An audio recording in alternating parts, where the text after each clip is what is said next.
Hello, and welcome to another fantastic-ish episode of Anarchy Among Friends Roundtable discussion. Before we get started, let me first remind you that we are covered by the BIPCOT No Government License, which allows for the use and reuse of this podcast by anyone and everyone except for governments and the bludgies thereof. You can learn more about that at bipcot.org. That is BIPCOT.org.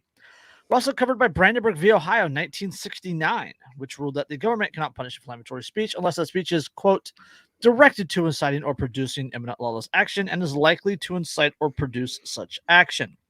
Therefore, everything said here on Anarchy Among Friends Roundtable discussion is entirely hypothetical. This is the post-Christmas hangover-ish episode, 162. Yeah, something like that. I mean, We I got wasn't some- hungover for Christmas or anything, but yeah. I spent 7 hours in the car, dude. I feel hungover. I can imagine. I spent Yes. 16 hours with my in-laws. I feel hungover.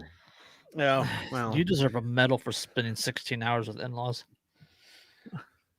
dude, To be fair, they gave me money, so So I I got- got like the least hungover, man. I drank an entire thing of holiday punch basically on my own. So I spent 7 hours in the car yesterday, slept 10 hours, woke up, banned by Facebook for 7 days. Like Merry Christmas.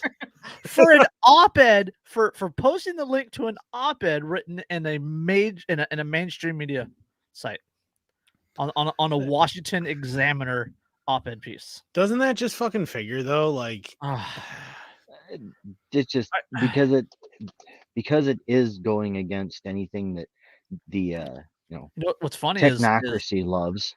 what's funny is I posted in our Telegram group and I sent it to a few people, telling them that I was going to be banned. And I posted on Twitter, and like a couple of people on Twitter were like, "Oh, I'm posting that on Facebook," and they posted the link on Facebook, and I haven't heard from any of them like that they were banned or not. No, I mean I think that what it is that some people on Facebook are getting watched like hawks and will be banned from almost anything that doesn't adhere very strictly to the narrative that the powers that be want to push, whereas other people who aren't being watched as closely, they get away with posting stuff that maybe questions things, and right up until they question a little too much, they've had a little too much to think, and then they also start catching bans for things. I'm so glad I'm completely banned from Facebook. Like, it makes my life so much easier, to be honest with you. I mean, granted, Twitter's definitely more toxic than Facebook. That's true. And I understand that, but like it makes me not want to be on Facebook. Yeah. It makes me not want to be on Facebook politically. Like it really makes me want to leave that page and just to stop doing the politics/freedom stuff on Facebook, because Facebook is where my friends are, where my family are, where my kids are. And I want to be a part of that. So it's kind of weird. That's about they let me sneak back on. Yeah, I don't have a good vibe right now. Yeah. I haven't tried to get back on. I'm also not particularly anxious to get back on. I feel like my mental health has only benefited from being away from Facebook. I mean, because Twitter, it's super easy for me to just like blow off like a ton of people on Twitter. Like, that's because it's 140 characters. I could just scroll right past that shit and be like, fuck you, and move on with my day. That's super easy. But on Facebook, it's way harder to like ignore the shitty people on Facebook. And Facebook at the end there, especially right before I got banned, among the anarcho community, started to get really hyper clicky, and like I see no benefit to that. I see no reason to deal with that. So Twitter's like that right now. Yeah, I mean, yeah, it's definitely gotten clicky. I mean, there's a lot of drama. I pretty much avoid the drama because I just don't fucking care about anybody. So like that's my take on it for the most part. Like I'm like 99%. I don't care. I don't know these people. They have no interest in me. I don't care. Yeah, like right. I have some hard and fast rules about certain people that qualify themselves as shitty, right? Like, for instance, doxing automatically means you're a fucking shitty person. And, and like I said on Twitter, like, anybody ever wants to dox me, you should know I'm gonna dox you back, but not for publication. That's for my own personal entertainment. So yeah, I think I'm just gonna chill on the Facebook stuff and concentrate on, like, I got the Telegram channel. Yeah. You know, I'll do that and have it on Twitter because I don't care about Twitter. Yeah, like, and for me, like, if I get banned from Twitter, I'm gonna be like, maybe I'll oh, do TikTok no. videos. Oh God. Oh God. Are you gonna start doing the weird, like, where you're gonna do some stupid little hand dance and then point at like messages, and then it'll just all be like anarchist propaganda, like quotes from Ben Stone's book and shit. And you'll just do and all then I've point. all and... I've done on TikTok so far is, like, I shared a couple of videos. Like, one of them has already been silenced by TikTok. and a couple memes, and then I'll play music over the memes. Yeah, I mean, that, you know, that would work too. I just feel like so much of this social media is just like there was a point not long ago where we could get messages out there and we could say things and people would listen and we could reach audiences. And I mean, part of the reason I'm an anarchist is thanks to social media and thanks to Facebook and stuff. But the big thing is that, like, at this point, I don't think that there is enough ability to reach people on most major, like, social media to make it worth it to put too much effort into it. It's either that or you have to water down the message so much that it makes it difficult to actually get the message across. Like, even people like Larkin Rose has caught Facebook bans. Yeah. Right? I mean, like, Larkin Rose, I've never heard him cuss. Ever. At all. Anything. I've never heard him advocate for violence. Yep. And he catches Facebook bans. Yeah, just because he questions the narrative. He questions the major thing, and that causes problems for the powers that be. And that's all he's got to do is just question some shit, and all of a sudden they're like, hey, can't have that. Although now Facebook's got their stupid meta thing going, and some chick's already been groped apparently digitally on that. To which my response is, duh. Like, virtually groped. That was the comment, and I'm just like, what? Like, that's like your virtual avatar in this digital space that has no physical connection to you in any way was allegedly groped. And that's like, you didn't just like, okay, I'm gonna turn this off, and just that's how you deal with it, is turning it off. And how many gamer girls over the years, right, have had to deal in various cyber lobbies and stuff of RPGs and, you know, MMOs and stuff. Bro, if you never played on Call of Duty with voice on and been in some of those fucking chat rooms, don't do that. Terrible. God. That's if you look up the word toxicity in the dictionary, the word the next thing is see also Call of Duty chat rooms. Virtually groped. As far as I can tell, like, somebody just like ran their 3D avatar into hers. Tell me in the morning, Liz. What's up? She's going to need her spirit talk to you. Like, how are you? It's ridiculous. I don't know. Yeah, but I mean, just like with the virtual groping thing, like how many gamer girls that have been playing MMOs for years have had to deal with their characters who are buxom females inevitably in MMOs? Like MMOs, shooters, first person shooters, whatever. Like, you go in some of those chats, like, they're dropping N-bombs. Yep. Like full, like hard R N-bombs. Yeah, oh yeah. It's like, it's like they're talking about having sex with each other's moms and their dads and their cousins and their sisters, and some of them at the same time, and calling people, you know, homophobic slurs, and they're making shit up. Dude, the amount of homophobic slurs that are said in any given game of Call of Duty, it probably sets world records on a regular basis. Like, how do you fit that word that many times? So there's the line going around. How could a generation that grew up on South Park be offended? South Park is almost angelic Tame. compared to fucking Yeah. Yeah. first person shooter. Yeah, fucking Chat- South Park is tame as shit compared to Call of Duty, Modern Warfare 2, Mhm. Xbox 360 fucking chats, like the voice chats, man. Like how are you able to cope with that? But now you're suddenly offended because somebody used the wrong pronoun. Like, are you fucking kidding me? Like our generation grew up on some of the nastiest, most fucking horrible shit. Yeah, because a digital representation of somebody bumped into your digital representation of you, and you felt virtually groped. Well, I was I mean, have you like you been guys were to talking Reddit about or with 4chan?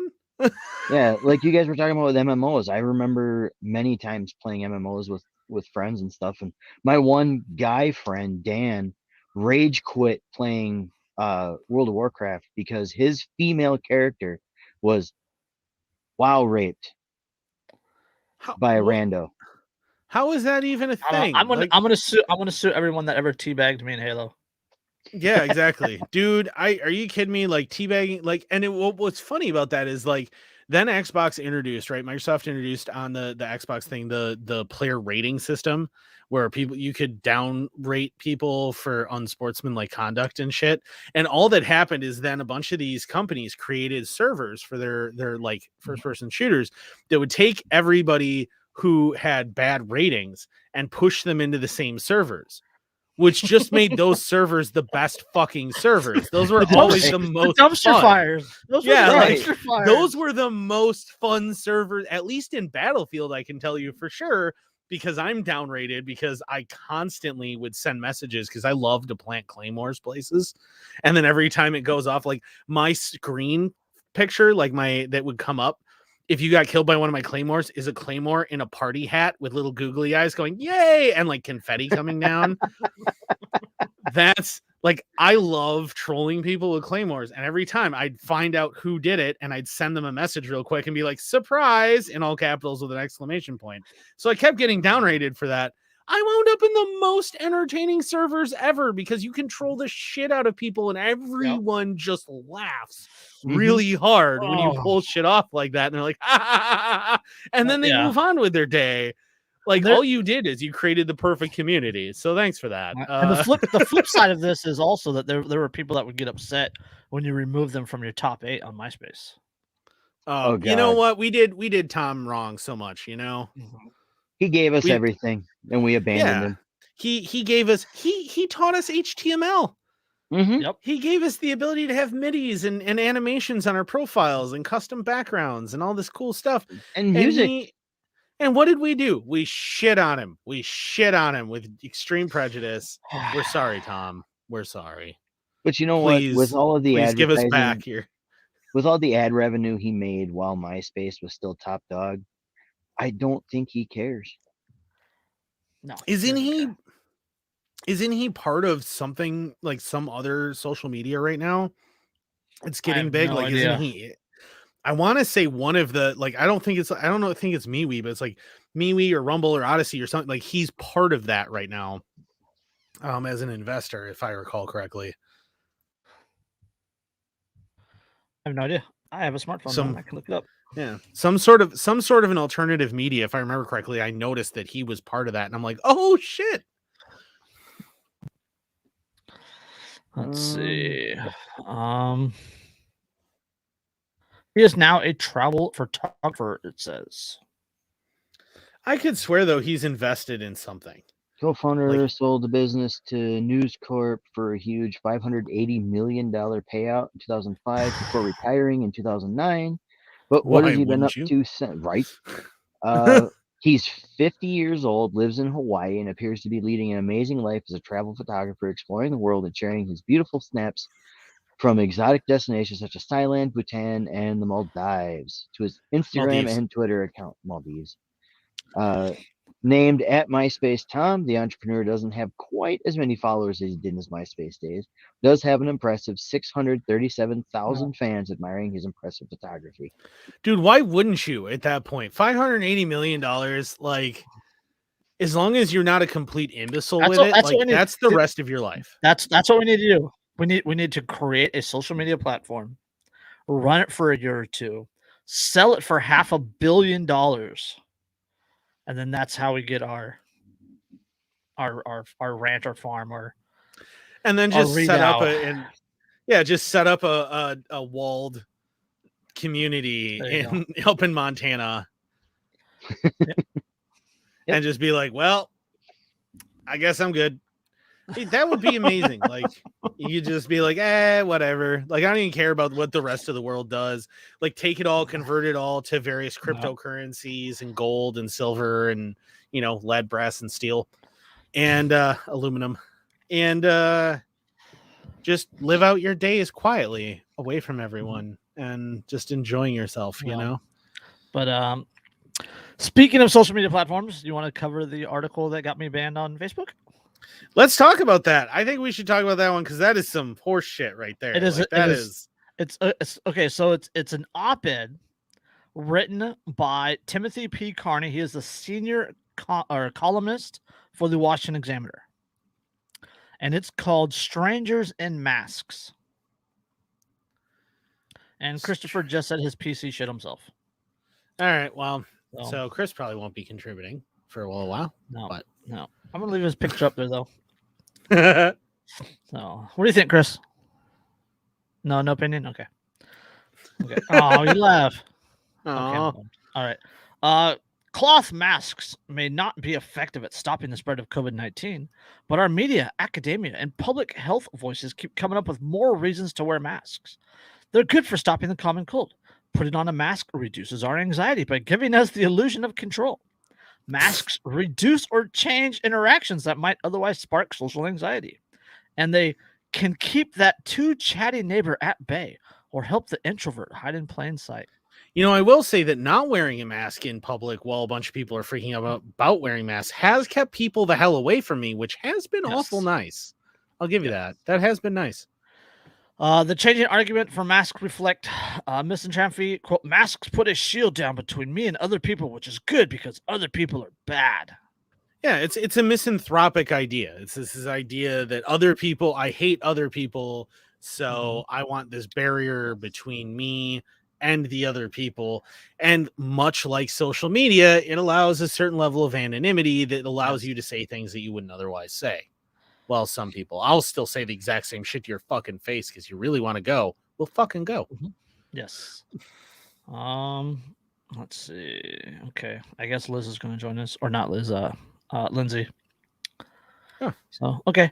Of course, the mask mandators and cheerleaders regularly appear unmasked in indoor settings while explaining that it was okay because they were with friends or donators or actresses who were all vaccinated, of course. The mask mandates often don't account for vaccinations.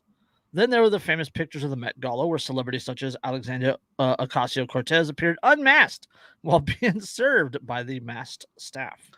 Yep, multiple tiers pictures, of society, right? Man. Yeah. Cast. Yeah. Pay close attention and you will see the pattern. Mask mandates are there to protect the enlightened from having to interact with outsiders. And it says, yes, what we need more these days are conversations and interactions that nobody even planned for. That is, we need strangers to talk to one another, and that's inhibited by masks. Let's see. Hello, Pumpkin. Hey, I'm going to keep my video off because I'm actually sitting in the tub. So. Oh, okay. So everybody listening and watching, just know she's naked. The people on YouTube will be upset about that. Sorry, Liz. She's naked. The latest. Yes. I was just going to say, well, I mean, I just wanted to explain the echo and the possible water sounds. Okay. Let's see. Where was I?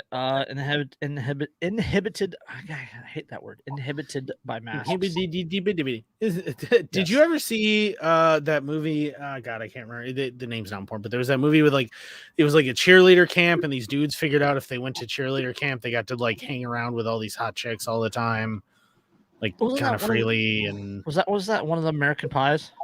No, it wasn't an American Pie. I don't remember what it was, but they realized that if they go, it's like these two dudes, and they realize that if they go to this cheerleader camp, that like, holy shit, what are we doing? Why are we making fun of the stuntmen and the cheerleaders? They hang around with the cheerleaders all the time. What are we doing? So they go, and there's something about some move that's prohibitado, and the guy keeps going prohibidi. And the whole thing, I thought that was prohibidi. Yes, and inhibited. The latest study on conversations with strangers show that people find these talks surprisingly meaningful and uplifting. Well, Hello, Stranger is just the title of a new paper by researcher Juliana Schroeder, Donald Lyons, and Nicholas Eppley, who found that talking to strangers is generally a positive experience, but one the most people avoid. Why? Because starting a conversation with a stranger seems daunting. What helps us overcome that obstacle often is the non-verbal facial cues, which are much harder to convey or interpret when most of one's face is covered. Well, duh. Yeah. In this time of growing distrust, alienation, isolation, and political and cultural animosity, we could use more pleasant chats with strangers. Sorry, introverts. That's it. That's the whole article. That's what got me a 7-day Facebook ban. That's fucking ridiculous that got a what is offensive to that? What part of that entire thing is going to cause offense to anybody? I don't understand. Well, like I was telling you earlier, Andrew, I was like, I read that article and I went, but it's not saying anything anti-government. It's not saying anything anti-COVID, like bullshit. It's not even talking about how you shouldn't wear a mask. It's just saying, hey, this is what we found with people wearing masks. Yeah, it literally is just saying, hey, what we've realized is that people wearing masks it actually enables people to have weird like conversations that maybe they wouldn't otherwise have. Although from my experience on Christmas Eve, running to the liquor store real quick, dressed in my Christmas Eve attire, which included the Santa hat, and I have a Santa sweater that looks like the full Santa thing. And obviously I have the beard that looks like the young Santa from the Claymation series, everyone kept calling me Santa, and everyone was just like Santa. And I had like a little kid like Santa, and it was fun. And then I had a guy in line ahead of me that was like, ho, ho, ho, you jolly bastard. And I'm like, ho, ho, ho, ho, ho, ho, ho, ho. Merry Christmas. Ho, ho, ho, ho. And everyone looked and was like, oh my God, he's real. Yes, I see you when you're sleeping.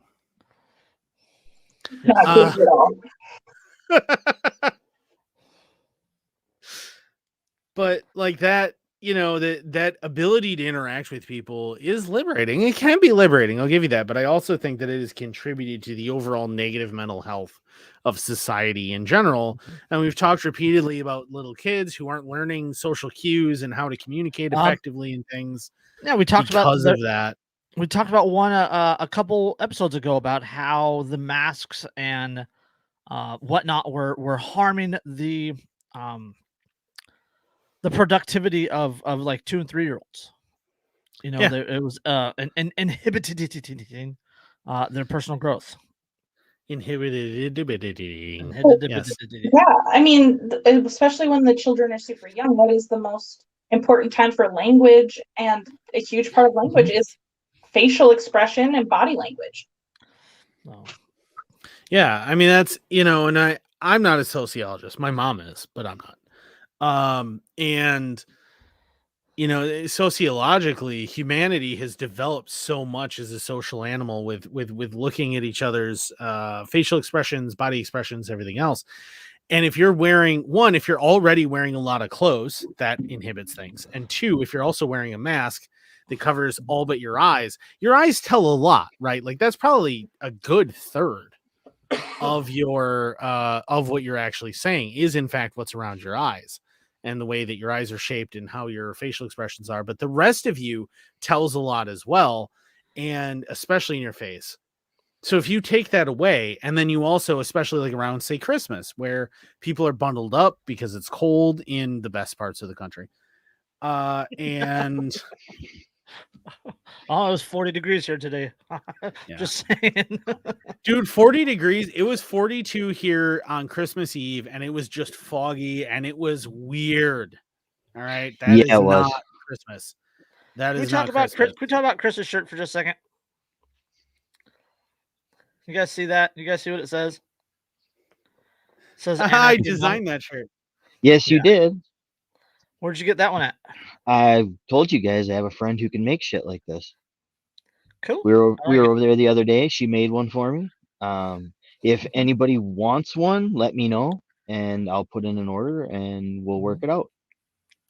Cool. But if you're listening, it says Anarchy Among Friends, and the Anarchy Among and Friends is set up like the Pornhub logo, and it says pleasure for your ear holes underneath. Oh, I'm not kink shaming anybody, but yeah. We got 2 orders already. Yeah. Of course Jack wants one.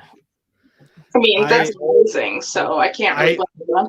I can't lie, I really want a PVC morale patch of that design. Like as soon as I made it, I'm like, I need a PVC morale patch. I also have one that I did as an OnlyFans logo that I would really like to do. Should we set up, by the way, an Anarchy Among Friends OnlyFans? I feel like that would be fun. Care if you want to. It's OnlyFans, but it's literally just Anarchy Among Friends. Like it's just our videos and Well, I don't over know there, I was gonna say over there, Lindsay could turn the camera on. For the OnlyFans version. The problem is I actually tried to set up an OnlyFans just not too long ago, and they refused to validate me, and I don't know why. I think it might be because I don't have a bunch of followers, because they actually validated against other social media. So I don't know exactly what the problem is. I have a feeling it's that, which of course then means that it won't be such a big deal for this group. But I will figure it out. My only issue is if you guys did that, set up like a Teespring and all that other stuff, then we'd have to like professionalize just a little bit. No, we wouldn't. The whole reason people actually come here. Fuck it. Just saying. Fuck it. We wouldn't have to professionalize at all. This is why people come, is for shit tier content. That's what they're here for. If you're looking for professional quality, like Joe Rogan level content, you have come to the incorrect place, my friend. There's not a single anarchist or libertarian podcast in the world that is Joe Rogan level. You know what irritates me though is if you gave me the money, if somebody wanted to invest and give me the money to set everything up, I absolutely could set that up and it would be fantastic and everyone would love it. Unfortunately, no one wants to pay me like $100,000. Well, not even 100. Like I would do it for $100,000. You give me $100,000 a year, hell, $50,000 a year, $50,000 a year, and I will happily do that. In fact, shit, for $50,000 a year around here because of the cost of living, $50,000 a year, I'll do it for other people that I don't even care about. I'll help them produce quality I would do content. a lot of naughty shit for $100,000 a year. Oh yeah, for $100,000 a year, it's dude, $25,000 a year is less than I earn. I'm not doing it for that. Naughty anarchy photos. I mean, those kind of already exist. There are plenty of anarchists who are also like OnlyFans content creators and stuff. All you got to do is hit up Twitter. You'll find them pretty quick, to be honest with you. Liberty Thoughts. Kiwi. There's Liberty Thoughts, and then Anarcho Titties. That's the other hashtag. I mean, Libertitties. That's right. Libertitties. There's I mean, you could go through my friends list on Twitter and you'd find a bunch of the e-thought anarchists. They're out there. I'm big fans of them. I love them. All right. I brought a secret article, which I like doing lately. You guys want to get into that one? Sure. Sure. No. I want to. No. Fuck you. You guys don't sound interested. No, you know what I want to do is I want to get through all of our articles so we can talk about what I really want to talk about tonight. So it doesn't really matter which article we go through. Let's just hit them. Okay. Whitmer kidnapping plot defense seeks to dismiss indictment. Of course it does. What a shock. Defense attorneys want to dismiss the indictment against 5 men accused of plotting to kidnap Governor Gretchen Whitmer because of what they described as, quote, erroneous overreaching by the federal agents and informants. In a 20-page motion, which was filed Saturday night, defense attorneys allege FBI agents and federal prosecutors invented a conspiracy and entrapped people who could face up to life in prison. They're asking U.S. District Judge Robert Jonker to dismiss the conspiracy charge, which would effectively knock down the federal government's case and other connected charges. Are you suggesting, sir, are you suggesting that in a case where 12 out of 13 defendants were in fact 12 of 14. 12 of 14 defendants were in fact federal informants, that perhaps the federal government may have entrapped people? I think 10 of them were informants, and the other 2 were actual federal agents. Yeah, we're literal actual.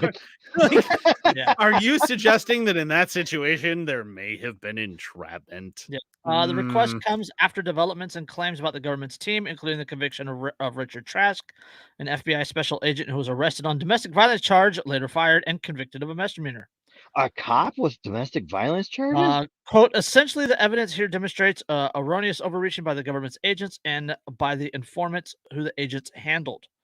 That's according to defense attorneys. Quote, when the government was faced with evidence showing that the defendant had no interest in kidnapping plot, it refused to accept failure and continued to push its plan.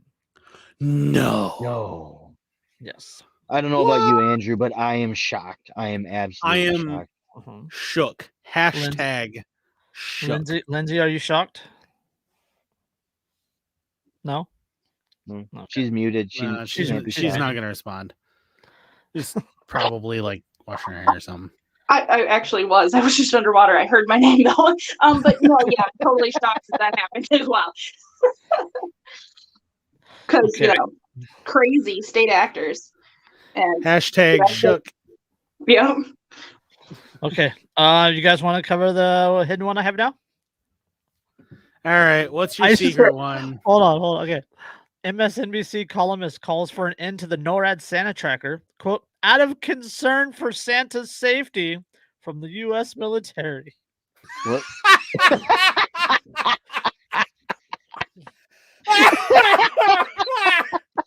I will read that headline again. Oh my God. MSNBC columnist calls for an end of NORAD Santa tracker, quote, out of a concern for Santa's safety from U.S. military. All right, so I feel the need to prompt this before we talk about this much. If you have small children, first off, I'm not sure why they're listening, but 2, if you do though, they need to leave the room so we don't destroy their childhoods. Yeah, turn it down. The U.S. military blowing Santa out of the sky would probably ruin their childhood. A little. Oh, that's also, I want to point out that this person is literally more concerned about a fictional character than they are about like the rest of the military industrial. What the U.S. military is doing in Pakistan or Central Africa or the Middle Pakistan, East, Iraq, Africa, the Middle East, Southeast Asia, Syria. Basically the entire planet. Yeah. I mean, at this point, the next thing we're going to hear is how Santa needed to get the COVID vax because he had to go into all those people's houses. Oh, don't even get me started there. Nope. No, I don't want to talk about that. I have seen stuff like that. It's happened. It exists. It's already there, and I don't want to talk about it. Yes. Or at least porn of it, because then I feel like it's acceptable. Rule 34 will apply. No, I guarantee there's not. Rule 34 does not apply because there's no 9/11 themed porn. How is there no, and how is there no vax porn? Like, I'm afraid in order order for you to go to the mall, I need to give you this injection. Actually, that does exist. Oh, God. Really? Sort of really? Epidemic. God damn it. Okay. We live in the worst timeline. Yes, we do. Yes. An MSNBC columnist is calling for an end to the NORAD Santa tracker, claiming it is time to, quote, decouple Santa Claus from American military culture. In an op-ed published on MSNBC.com, opinion columnist Hayes Brown took issue with the North American Aerospace Defense Command's 60-year tradition of tracking Santa Claus's imaginary journey across the globe, delivering presents, and explained why, quote, if I had it my way, this year would be my last. Okay, so I need to interject here and give a history lesson. Can I give a history lesson? Quote, I'd prefer we end the tradition because it's about time that we decouple Saint Nick from the world's most powerful military. American culture is saturated with a desire to associate the military with the saturine. We get videos of soldiers returning home to their pets or children, but never question about why they were deployed for so long or what threat they were fighting. Military jets flying over NFL games gives us an injection of jingist testosterone before more originally focused battles of testosterone are played on the field. And we get the Netflix movie Operation Christmas Drop, a seasonal themed rom-com that cheerfully seeks to boast approval of America's military base in Guam. Okay, so part of this I agree with them, and then they kind of veer into the misogyny thing. They're almost there. I agree with the second half. I don't understand what that has to do with Santa. Okay, so let me explain a little bit of a history of the Santa tracker to people who are probably unaware, and because I'm a history nerd, being a historian, let me give you a quick history lesson that you probably don't know. The more time you take, the less time we have for the. Okay, no, this is a pretty quick, simple thing. So back just in the early Cold War era, right? A kid somehow manages to call. I shit you not. Somehow manages to call NORAD. They call NORAD and ask where Santa is. From what I understand, it has something to do with a transfer board and some secretary who didn't really understand. Maybe don't transfer a small child to a secret military installation. But from what I understand, that's essentially what happens, and they get transferred to them. And the officer on duty, rather than being a prick, is like, oh, well, okay, so I guess I'm going to give them an update on Santa because it's NORAD. So they go, oh, well, he's currently over whatever. And the kid goes, awesome. And then goes and hangs up. He reports this to his superiors who go, it's the Cold War. We're kind of basically a fascist empire at this point. Why don't we go ahead and reinforce this military thing? And why NORAD's a good thing, and talk about Santa, and we'll start the Santa tracker thing. So what starts out as an accident turns into an actual military program that people are assigned to, where they get phone calls about where Santa is, and then they deliver a real-time update of where Santa is in the world over the course of Christmas Eve. And that's how that begins. And that then turns into, from the phone service that happens, into an actual website you can go to that has Santa and a tracker from NORAD of where Santa is at any given moment. I forget what they use. I think they use 1 a.m., where it's 1 a.m. Yeah, something like as that. the 1 a.m. or 2 a.m. where Santa is. Kind of thing. I think it's actually closer to midnight, because I remember Chloe was watching that as Christmas Eve into Christmas Day, and once it got to be about 10:30, it said Santa was 90 minutes away. Yeah, so it's right around there. And what's really cool, I mean, the cool thing is that they actually wrote a program that tracks where midnight technically is by the minute, which is really neat. I'll give them that. That was a cool bit of math for them to do. But I just find it really incredibly sweet that first guy actually just rolled with it and made that kid's life. Yeah. He took the call and he was like, oh, well, little Johnny. Actually, I think it was a little girl. Actually, if I remember right, it was a little girl. And he was like, oh, actually, Santa is currently, based on what our radar is showing, he's currently over Madagascar. And she was like, okay. He's like, so how long before he gets there? Well, based on his calculated speed, it's a little difficult, but we're going to estimate him at whatever. And he gave her a time and hung up. And that apparently was a thing that had happened. And he just immediately went to his superiors the next day and was like, guys, so this happened and I have an idea. I mean, given all the things that they do at NORAD, I think tracking Santa is the one thing I prefer them to do over all the other stuff. Wouldn't it be lovely if that's all they did? Yes. Right. Here's another interesting little tidbit on this. Looks like it actually started off as a typo in a Colorado Springs newspaper. Yes, that is why that It happened. started Okay, in yeah, you're correct. 1955 with a misprint Yep. in the Colorado Springs newspaper to call Colonel Harry Shoup's secret hotline at the Continental Air Defense Command, now known as NORAD.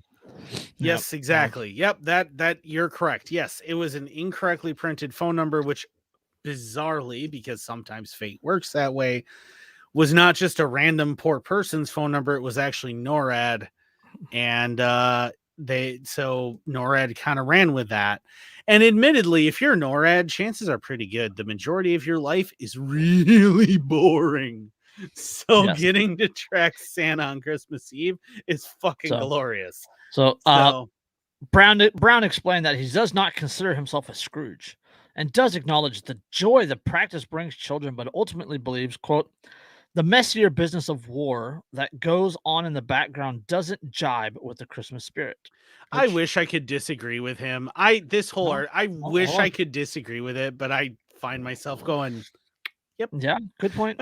Brown pointed to drone strikes that have caused civilian casualties across the world and have helped, quote, military officials avoid the political headaches that come from massive ground deployments.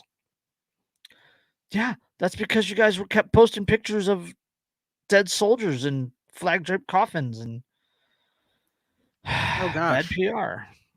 Wow, look at that. Oh, here's another good fun part of this.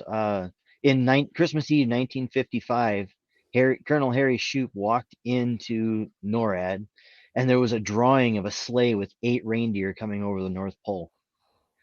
He goes, "What's that?" They say, "Colonel, we're sorry. We're just making a joke. Do you want us to take that down?"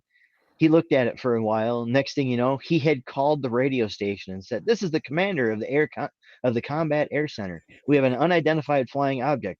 Why, it looks like a sleigh." Well, the radio stations would call him like every hour and say, "Where's Santa now?" Later in life, he got letters from all over the world, people saying, "Thank you, Colonel, for having, the sense of humor." And in his 90s, he would carry those letters around with him in a briefcase. I had a lock on it like it was top secret information. He was an important guy, but this is the thing he's known for. Yep. The thing is, like, at that point, why don't you just go, "Hey, I have top secret information from Santa. He's been notifying me of his whereabouts so that we don't accidentally shoot at him." But the thing is whereas as innocent as that seems, and I will concur with this author, and I really wish I could not, because I love Christmas. All right, okay. It's my favorite holiday. Hold on. I know where you're going with that. Hold on. Does it get better? Brown outlined examples of the U.S. military and his belief not being held accountable for military strikes that left civilians dead, and then wondered aloud if the military would be held accountable if it killed Santa Claus in a drone strike. It wouldn't. No. Quote, earlier this month, a friend of mine mused on Twitter, "Wonder if this will be the year that NORAD finally kills Santa," Brown wrote. And it's, quote, "It's a great joke which prompts this hypothetical. If the Air Force did accidentally target Santa, say during one of his stops outside the U.S., would we hear about it? Would the resulting loss in life be deemed credible? Or would it just be another case investigated and tucked away in the Pentagon files?" There's a small part of me. There's a small part of me that wants to build a ramshackle sleigh and break it, and like and lay it out down at the farm and take a picture. Set it on fire. Set it on fire. Like, they shot him down. They finally shot him down. The problem is you need to get multiple deer over the course of a couple of years, and then like lay the deer out, and then be willing to sacrifice all the meat. So you just set them all on fire too. No, you don't. Leave them broken, and you either make fake deer or you just keep the heads and the hides and freeze those heads and hides and pig guts. No, there you go. Hooves and antlers. Hooves and antlers. Yeah, that too. There you go. But you have them all. The important thing, but the problem is that as far as the antlers go, reindeer antlers do not look like whitetail antlers, and also most importantly,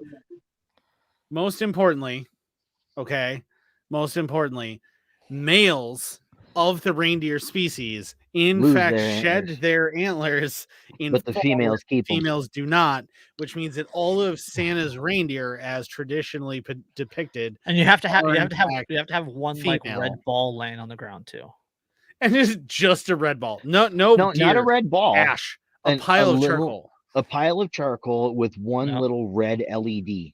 There you go. Glowing just faintly. Yeah. The article concludes with Brown not being able to answer the question, which he says is part of the justification for stopping the NORAD practice of tracking Santa. Quote, the military wrongly killing someone is more frequent an occurrence than its interest in the delivery of toys. So out of concern for Santa's safety, out of the exasperation at the Pentagon's propaganda, and because at Christmas you can tell the truth, let's have NORAD release Santa from its annual surveillance.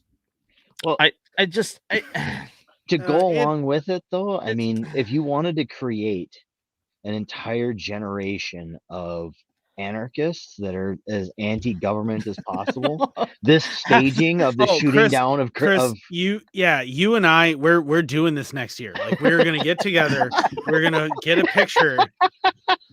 You can use this. You can have the shell behind you, like, as evidence. Yeah, well, that's what I'm saying. Is like a burned out sleigh, bits of burned Santa outfit, and things. Some broken packages, a boot. Yeah, a black boot. And then a bunch of dead deer carcass stuff out in front. A black boot with a cow femur Yeah, oh man, it's gonna take a whole year to do this. God for Chloe. What about poor Chloe? Oh, she'll never see it. Yeah, I know. It's not... Still. Yeah, well, she's already a little anarchist. You have to do this at a random location, so it's not at your house. Oh, no, we'll do it down at the farm where we can stand way up on a cliff 400 feet above and take a picture of it, of the wreckage below. And it'll be great. We're doing this. we're doing this now. It's gonna be great. Liz says she can get antlers for this. Yeah, again, you can't get. I need reindeer antlers though, and that's. I know people in Alaska. This can be done. Okay, so, but my point is that I do understand this author's point. I understand this author's point, though. I get it. I agree. I understand the argument completely. I understand what they're trying to say, that we need to decouple, our everyday lives or our happy moments from the U.S. military and all the negative stuff that they do. I agree completely with that. Mm-hmm. There's better ways to go about it than saying stop tracking Santa, which is like the one thing that they do that I approve of. Well, yeah. But I mean, I recognize it. I understand, and I wish I didn't. I wish I didn't get exactly what this author was saying, and I do. And it's what it's about is it's the same thing as like photos of Waffen SS with kittens. Mm-hmm. Yeah. Right. Mm-hmm. It's the same kind of idea. It's propaganda. It's the cops handing out turkeys. It's the gangs, the gangs giving out, microwaves and Yeah. Although when the gangs do it, it's actually private philanthropy and less terrible. But anyway, that's something we can actually get behind. Yeah, but it's I mean, that's a conspiracy theory we don't have to go down today. Yeah, but my point is that like I understand what they're saying. I understand their point that like, hey, seriously, this is another example, just like the military flyovers and the honor week of the NFL and stuff. which didn't start until like 2007 or 2008 with a big U.S. military grant paid to the NFL to have. Mm-hmm. The flyovers to have they didn't even play the national anthem at the beginning. Right? They still played it, but they never televised it or anything like that. Yeah, it wasn't a big thing until then. Yeah, they never had the full-size football field flag or anything like that they unfurled. And because this is an episode where we're planning on doing a little bit of a history lesson, quick history lesson. Eventually, the tie-in of hyper nationalism with sport began in World War I, where this idea of sport, getting people fit for military duty, which is what the idea of sport really was in the United States and a lot of European countries and things, where that happened is in the very late 19th, very early 20th century, leading up to World War I, and where it exploded was World War I, because the soldiers at the front, because sitting in a trench all day is really fucking boring. They came up with sport for them which is where a lot of modern sports originate. Like a lot of organized modern sports, they come from that and that era. That's a very tied together thing. Real quick, Liz, I need you to message me somehow. Get my number from Lindsay or Andrew and text me. We need to talk about these reindeer antlers. Yes. All right, let's jump on. Let's look at this last article and we can get on to the Christmas truce. Reindeer are caribou. Yeah, I know. Yeah, same thing. It's the same thing. One's farmed, one's not. They're not though. Yeah, they are. Caribou and reindeer. Nah. Well, it depends on where you live in the world. What you call reindeer and what you call caribou. The Yukon vet Michelle up in Canada and Alaska, she says they're caribou. Just saying. Yeah, in North America, reindeer and caribou is used interchangeably. However, in Europe, that is not the case. Caribou are not reindeer. I stopped caring what they do in Europe in 1776. You know what? I stopped caring about much of Europe in 1776. Motherfucker, both me and my sweater started in Europe, and I'm telling you right now. Don't get me wrong. I completely approve of what the IRA is doing in Northern Ireland. All right. Check your law. Are you a theologian? Theologian? Yes. No? I mean, yeah, kind of. Okay. NASA enlists theologians to assess how we would react to alien life. Dude, I have so much to talk about with that, but I don't really want to. we have another history lesson to get into. I don't want to, though. Hold on. NASA is looking to the heavens for help with assessing how humans will react if alien life is found on other planets or how the discovery could impact our ideas of gods and creation. The agency is hiring 24 theologians to take part in a program at the Center for Theologian Inquiry, that is the CTI, at Princeton University in New Jersey, which gave NASA a $1.1 million grant in 2014. CTI described as building, quote, bridges of understanding by convincing theologians, scientists, scholars, and policymakers to think together and to inform public thinking on global concerns. I've got 5 words for you. 5 words. War of the Worlds. Yes. Okay. Cool. All they have to do is give him a call. Hold on. This is the line. Now that NASA has 2 rovers on Mars, several probes orbiting Jupiter and Saturn, and is set to launch the James Webb Telescope tomorrow, that studies the galaxy, star, and planet formations of the universe, it seems that the agency is hopefully on the right path to discovering life outside of Earth. All it needs is a little help from above to help those of us living below to understand it if that happens. This tells me that they probably found something and they're keeping it from us. So yeah, what I was about to say is what people would interpret is irrelevant. Yes. So much as what this says. And what this says is that they have something that indicates that life outside of our solar system, or at least outside of Earth, exists. For example, like Area 51 would not exist if there wasn't a reason for it existing. Right? Right. Well, yes, but the reason that people tend to attribute to Area 51 existing is not correct. Not always. It isn't. I just want our little a whorehouse on Mars. That's all I want. Area 51 ain't what you think it is, boys and girls. What you hope it is.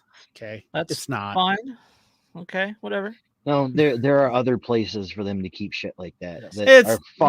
There really aren't. They just don't exist. All right, let's get on to sure the reason that you're here. Don't.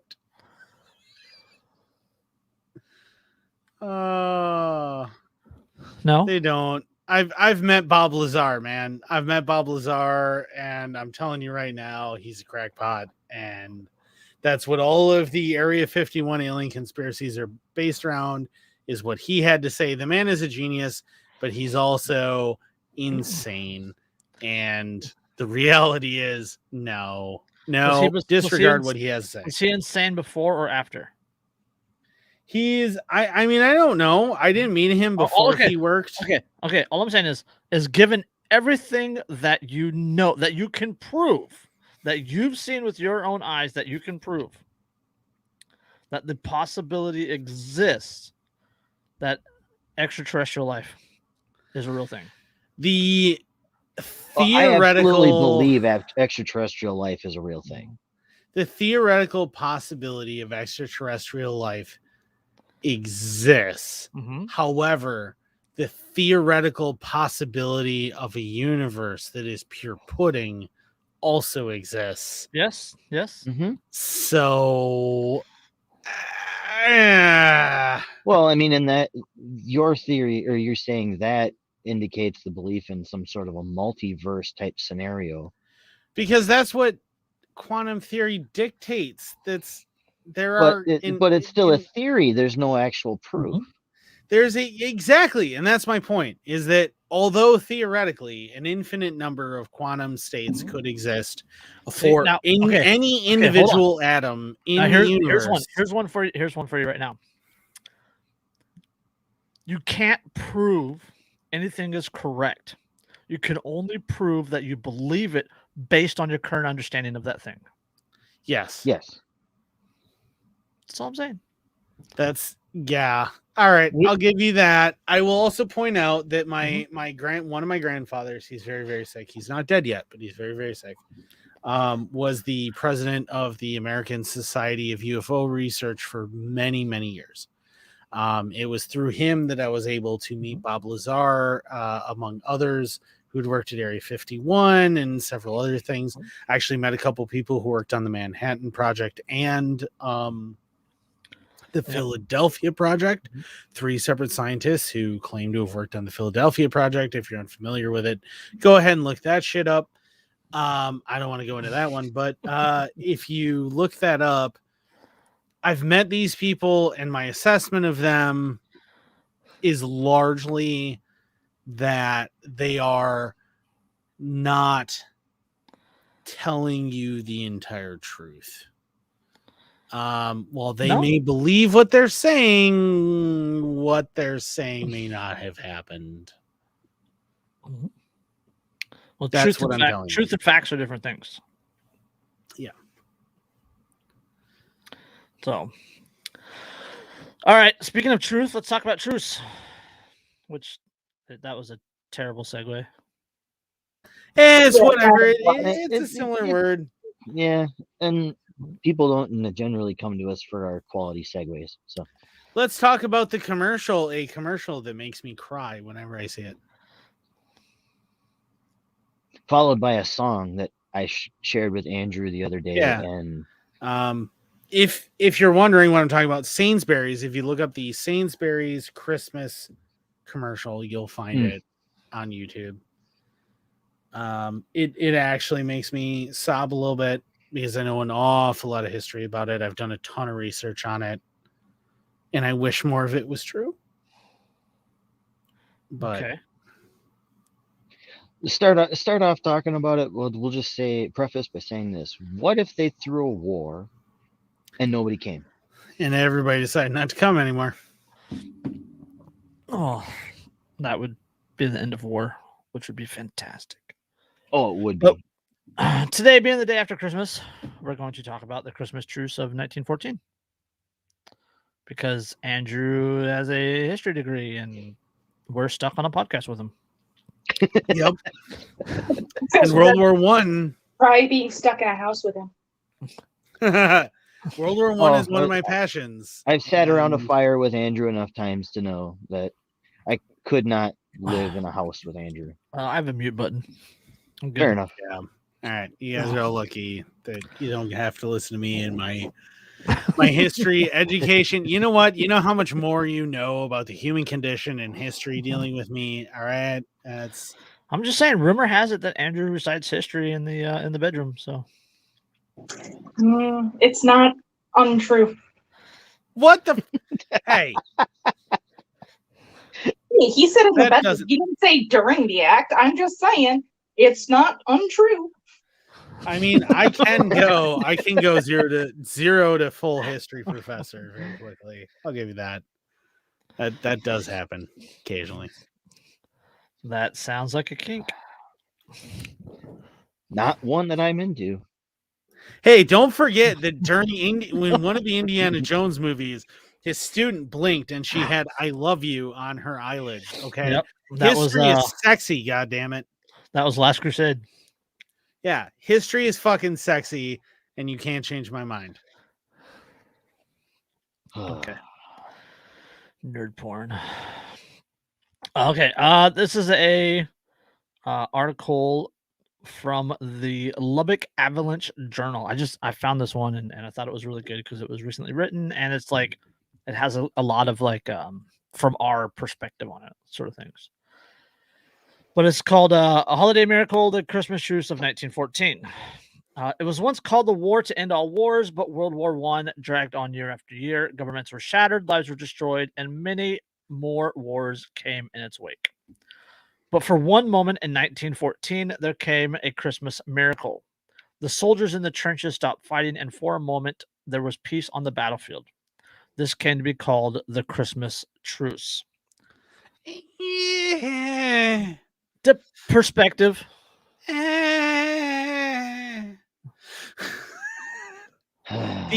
As I've brought up before, the motto of history is it was more complicated than that. That's all I'm gonna say.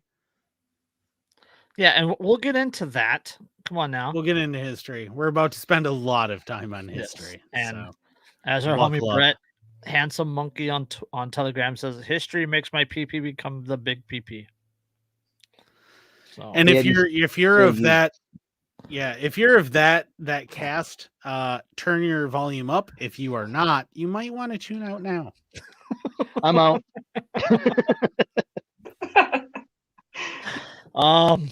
The governments on both sides had enticed their young men to sign up and head for the front lines, promising glorious victories in no time at all. Instead, the casualties mounted and the battles became increasingly brutal. Pleas for peace from President Woodrow Wilson, the Pope, and millions around the world ignored by the warring government. The war that was supposed to be over in a few months was now mirrored in a stalemate with no end in sight. Christmas 1914 arrived. Allied troops in Belgium and France had been dug in the trenches for months. The German counterparts across the field of barbed wire, shrapnel, and artillery craters of no man's land were in the same shape. It was cold.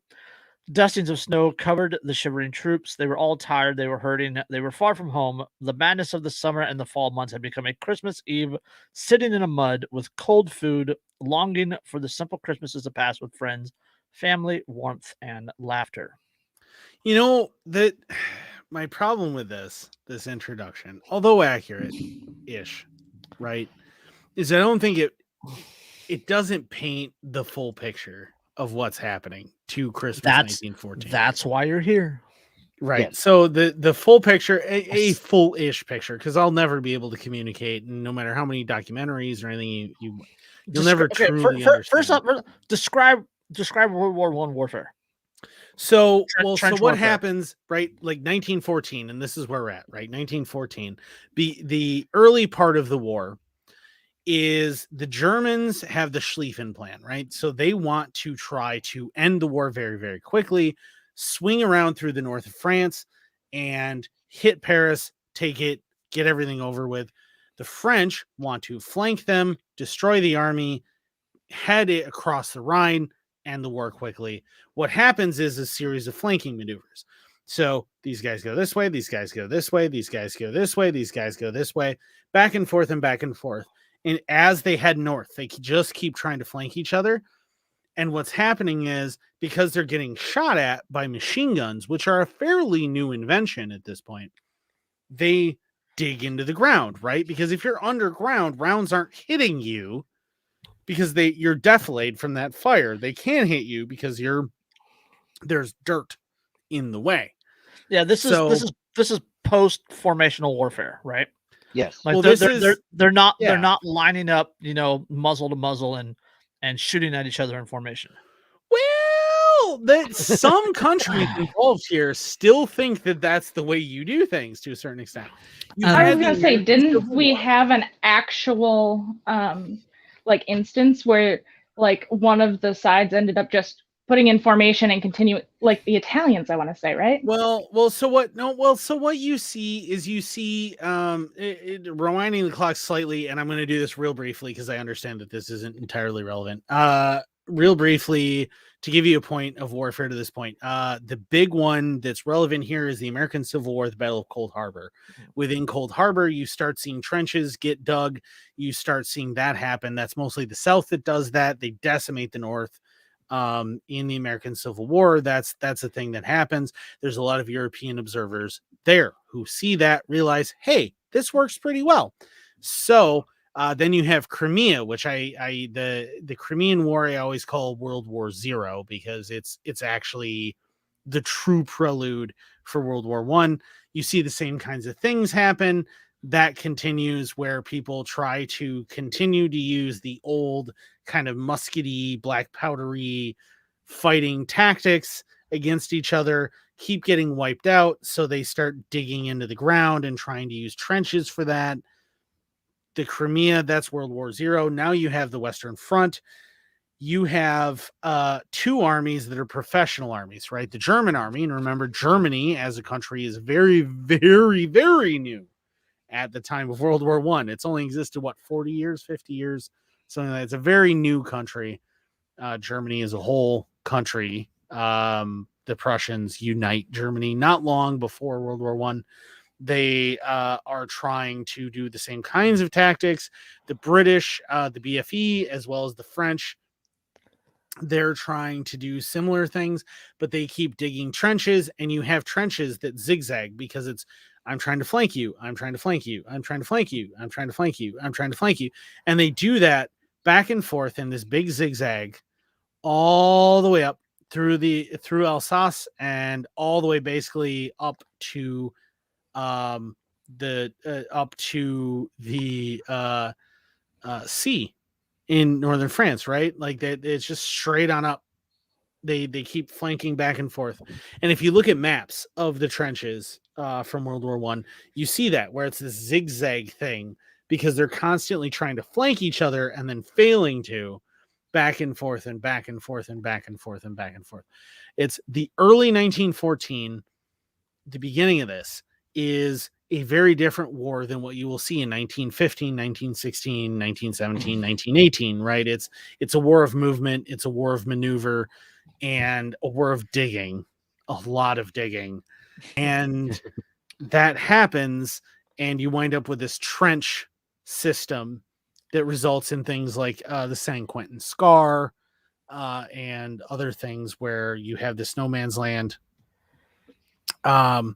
But a lot of British units even were still using in other countries were still using black powder weapons at the beginning of World War One. The Germans had just moved to the Spitzer cartridge, which is the pointy bit at the end of a bullet. That's the Spitzer thing. They just moved from that round nose to a Spitzer to a pointy bit. A couple of years prior. This is right at the advent of modern warfare that this is happening in 1914. And you still have, as Brett says, take, for instance, lancers, swordsmen on horseback were still used in World War One, but were later discovered to be ineffective. Horses would often get startled by artillery, get caught up in mortar holes. That's true. Horses were actually a major part of the German army clear through World War II. Fun fact, a lot of people forget that. The majority of units in Germany, even in World War II, famed for its mechanized infantry, were still horse units. The Charge of the Light Brigade happened in the Crimea, by the way, if you want to look up the Charge of the Light Brigade. Yeah. You see that in the movie Legends of the Fall. Yes. There's some fabulous movies out there that actually portray things very accurately about how that kind of comes to an end. But what you have, mustard. Yeah, what you have is you come up to this moment, December of 1914, is still it's still a very much professional army on both sides. You have especially the BFE, right? The British or BEF, the British Expeditionary Force, very much still a professional army. These are guys who have been part of the British military for years. Most of them are probably in their mid-20s. They've been fighting in various wars for years and years. They know what they're doing. They signed up for this. They keep re-enlisting. They're what you could call essentially mercenaries, but exclusively for the British Empire. That's the BEF, right? These guys are professional soldiers. They're not volunteer recruits. They're not what would become Kitchener's army a year later in 1915. They're not these random volunteers who are just showing up to fight the Germans and just because they want to fight the Germans. These are guys who have signed up to just be soldiers. That's all they are. They're soldiers. And it doesn't matter who their enemy is. On the German side, we're not talking modern asymmetrical warfare here. Well, we're not even talking what would happen a year later. We're not even talking that army. That army in 1915 is absolutely on both sides not the army that exists in 1914. These aren't the same people. These are in 1914. These guys are all professionals.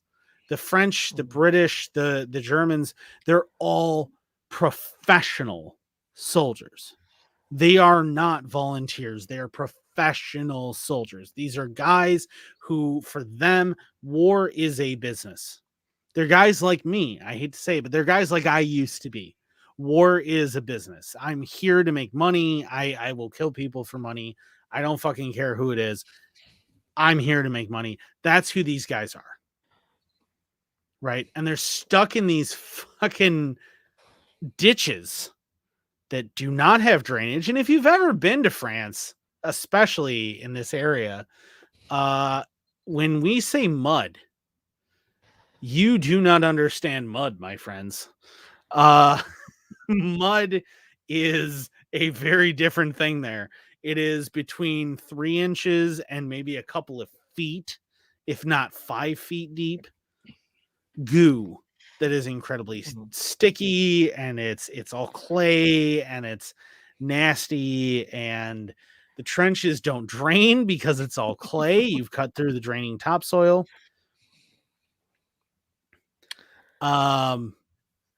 It is an unpleasant world, and they've lived there for months and months and months, and a virtual stalemate, right? It's just they're back and forth, as you're saying, like the constant trying to outflank each other, like flank and block, coming from opposite directions. So it's just repetitive. It's repetitive trench life warfare. And they'd all been convinced at the beginning that it's going to be over by December. That is just it's going to be a few months and then we're going to be fine. And it's not. It hasn't even really begun yet. And they are they've been locked in this thing. They've been discovering the sheer killing power of machine guns, especially Hiram Maxim's recent invention. Maxim Lewis Vickers. Maxim's Lewis Vickers, the Hotchkiss. I actually have you can't see it on camera obviously, but over that way I actually have the patents for the Maxim, the Lewis gun, the Hotchkiss, and something else that I can't remember offhand. That are all the Gatling and the Gatling. Do we actually still have them up on the wall? Because a lot of them two of them have fallen. I got to put them back up because my attachments suck. But that's what I had over there. But you had all of these early machine guns happening. You had the Vickers gun was still about 6 to 8 months off from deployment to the front in any substantial numbers at this point. But you have all these Maxim guns. You have a bunch of machine guns. And so everyone's been sitting here basically because of the artillery, which is well developed by this point. You have all this artillery firing back and forth. In fact, one of them, the French 75 millimeter, would become a drink pre-prohibition called the French 75. Look that up if you would like to have a French 75. That's named after a World War I artillery piece. No. All right, back to the article, I guess. Then the stillness of the light or stillness of the night on that Christmas Eve was broken. Some of the soldiers began singing Christmas carols. Other units up and down the front line began picking up the tune and singing it from one army to another. And then the troops on the other side of the no man's land began singing with them. The songs were the same, whether they were sung in Belgian, French, English, or German. The meaning was the same. The memories of the past Christmases were suddenly not far away. The soldiers shouted Christmas greetings to one another. Eventually, informal truces were arranged, and they agreed to come out to the trenches to greet one another in the spirit of Christmas. They did not wait for orders. They did not wait for orders. They simply followed their hearts and their conscience. The troops walked toward each other, shook hands, and wished each other well. They put aside their arms and exchanged drinks, food, and small gifts of tobacco and chocolate from home. What should be mentioned here is that this is not the first truce that's occurred on the Western Front at this point. No. The first truce that we know of actually happened on the 11th of December of 1914. That particular truce, it was isolated to specific units. They were within 30 yards, so about 90 feet of the opposing line. Trench warfare, automatic weapons, you're 30 yards apart. 100 feet. In fact, so these guys, the majority of trench warfare, right, is boredom. Like the majority of warfare. If you've ever been a combat vet like I have, you know that. My thing down. That you knock things around on the podcast. Andrew's breaking shit over there. Yeah. Yeah. But you know, he can get a little violent. Yeah, it happens. But you know that the majority of warfare, right? I hear you like that kind boredom. of thing. Life in a trench makes you clumsy. Yeah, right. The majority of warfare, though, even modern warfare, is incredibly boring. It's these huge stretches of tedium and boredom. That's what they are. Doubly so in a trench, because what are you going to do? You're sitting in a hole, essentially a really long hole with a bunch of dudes. You can't poke your head up, because if you do, you're going to get shot in the fucking dome by a sniper. So you're not doing that. So what are you going to do on a day-to-day basis? You're going to sit the fuck around. You're bored. You're going to maybe do maintenance on the trench. You're going to carve things out of you're going to round cases and some of the trench things art. Yeah, some of the things that are at the top of my dream list for historical collectibles are World War I trench art. Is trench art the prequel to porta potty art? I mean, sort of, yeah, but it's to a classier caliber. The trench art is the predecessor, but you have to understand that, especially in Andrew's case, they didn't have so much porta potty art as they had pit art. I mean, we had like OSB and on 2x4s in a square, and like that was over a big asshole. Like that was our thing, man. So if you had a porta potty, you were a lucky son of a bitch. So you could draw Andrew, go dig a pit. Yeah, it's open air battle jacks. Pull that fucking barrel out, dump diesel fuel into it, and set that bitch on fire. Woo! Yeah, let's hope the wind doesn't change and we all wind up with fucking Gulf War syndrome. But but I mean, what you have to do is just figuring out ways to get rid of boredom, punctuated by moments of utter terror and death. And that's regular combat is boredom. Oh my God, I'm going to die. Boredom. That's how actual combat works.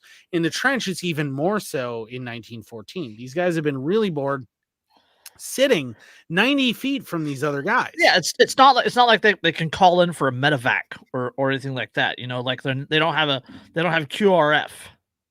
You know, quick reaction forces. You know, these guys are stuck, literally.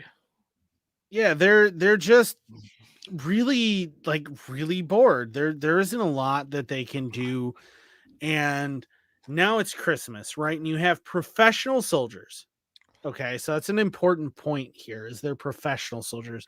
They're not Kitchener's Army that would come later. Because remember, Kitchener's Army, when Kitchener's Army volunteers in World War I, They're volunteering to fight Germans. Mhm. That's what they're volunteering for. They're anti-German because they've been indoctrinated by this hyper nationalist propaganda, this hyper anti-German propaganda. Sounds They're so a different familiar. breed, right? Yeah, Yeah. where they just hate them. They don't know them, but they Yeah. hate them because Very they're 2000, German. very 2003 America. Oh gosh, you know when I enlisted in 04. So Mhm. Summer of 03. yeah, this is this is what you're dealing with. Is you're dealing with these people who, that isn't why they enlisted. They enlisted long before World War One. They enlisted probably 18, 17, 16, and they just wanted to be soldiers because they knew it was a guaranteed paycheck and they could see the world and all this. So they don't care who the enemy is. They don't have any ill will inherently against the Germans. They don't hate Germans See at beautiful all. exotic locations. Kill the locals. Yes, exactly. That's the modern recruiting pitch. Yeah, join the army, travel the world, meet interesting people, have them attempt to murder you, murder them back. Yeah. So as This dawn is broke, the army that you're dealing with here. yeah, as dawn broke, the truce continued. Troops arranged soccer games between the units and between the opposing armies. German troops allowed French and Belgian troops across the line to send Christmas letters to their families in occupied territories. The singing and laughter continued throughout the day. Small gestures of human decency marked Christmas between the throngs of troops that had been at each other's throat just days earlier. It has been estimated by historians that perhaps 100,000 troops participated in the Christmas truce. It's a little high, isn't it? That's aiming a little high. So what happens is you have all these professional soldiers on both sides. And on December 11th, what I mentioned is December 11th, there's a group that is starting to call. They're calling to the Germans, right? And they say something about like, hey, Fritz. Hey, Fritz. Hey, Fritz. Hey, Fritz.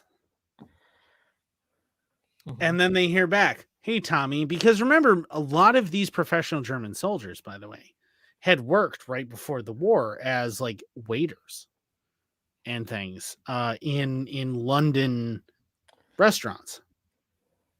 A lot of them. So they know English very well. They speak English quite well. They're quite well educated. They're, so they're like, hey, Tommy. And then they're like, how you doing? And they're like, I'm doing okay. Yeah, but like some of these trenches, yeah, you said some of these trenches were 30 yards apart. Yeah, 30 yards. Right? 90 feet. This particular trench on December 11th, this is, we know exactly the unit and everything else that was there, around 125 to 130 feet from the other one.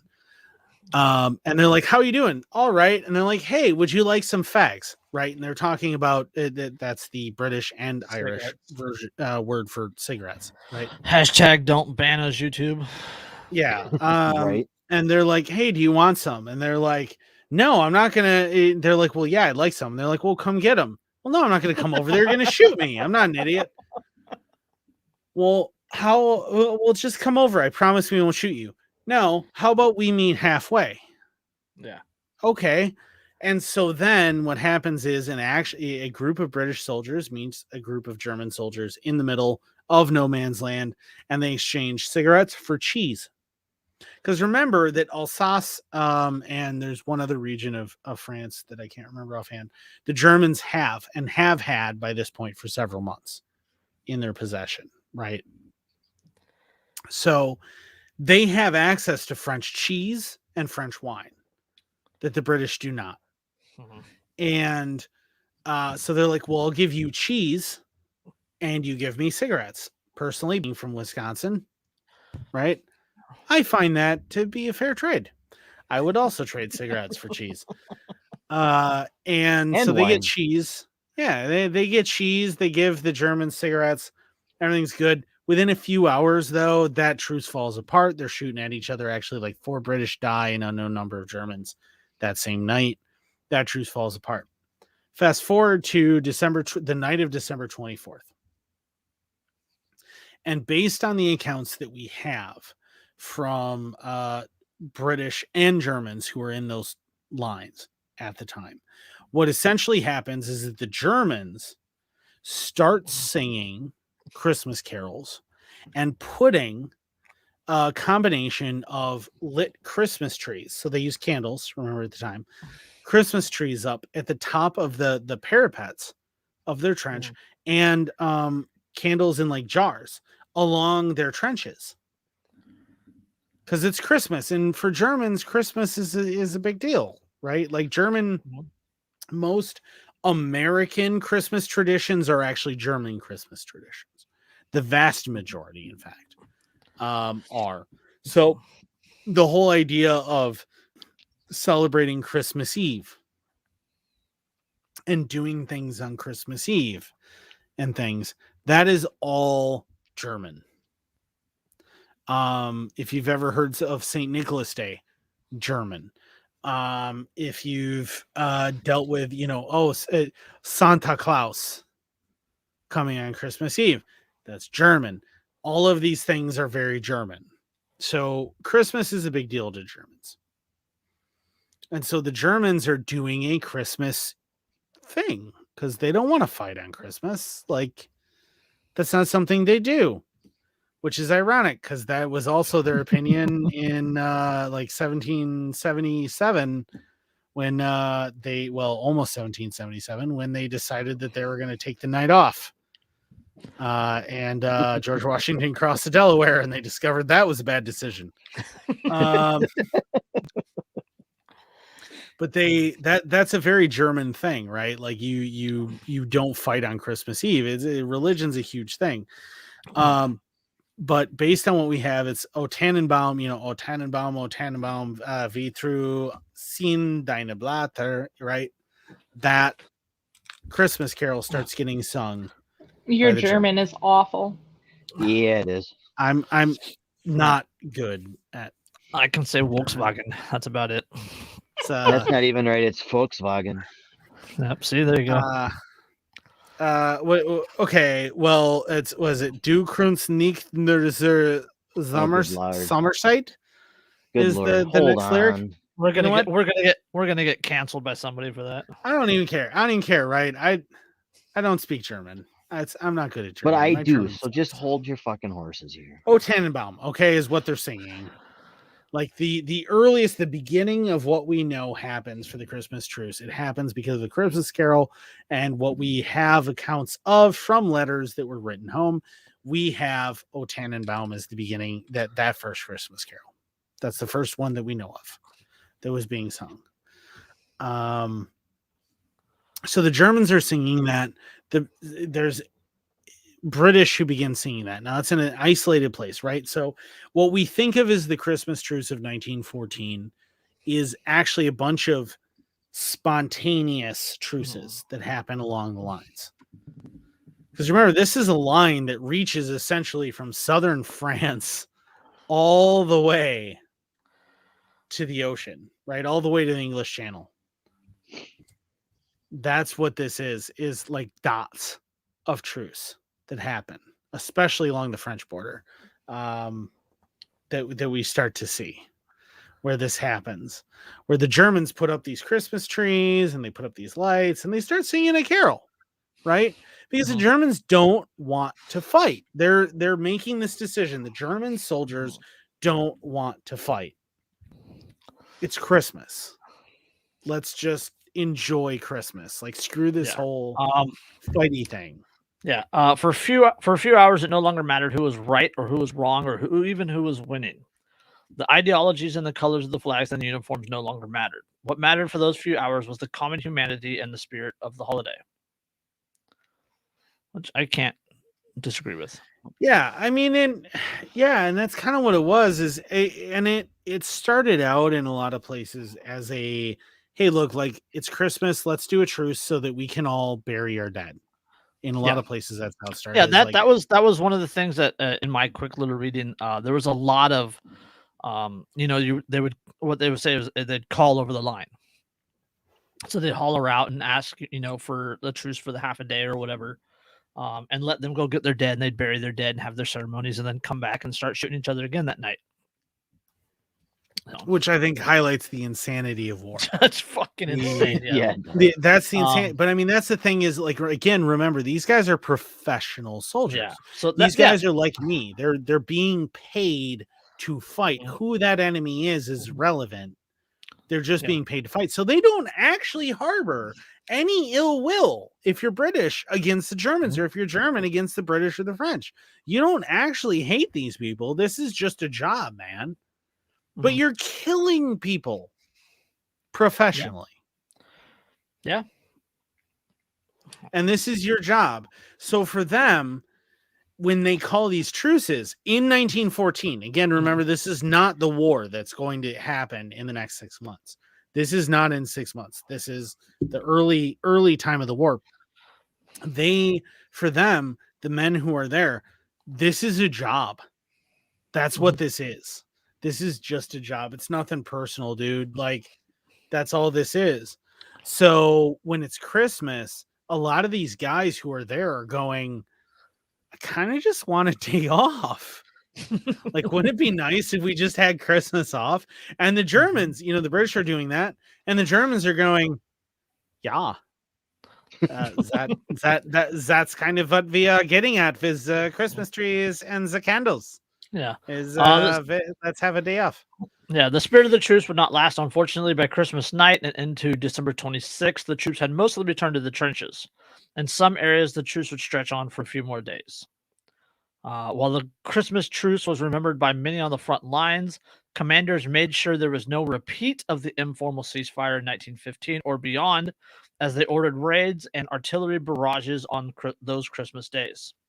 Oh, yeah, they had tried hard. Yeah. They had tried really hard to prevent this. I forget the British general's name, but he had actually sent a letter out to zone commanders. Because remember, this is still, again, early World War I. So what you picture with the trench network from the later years, where you have a front line and you have a secondary and communication trenches and a third line, and all, none of that exists, right?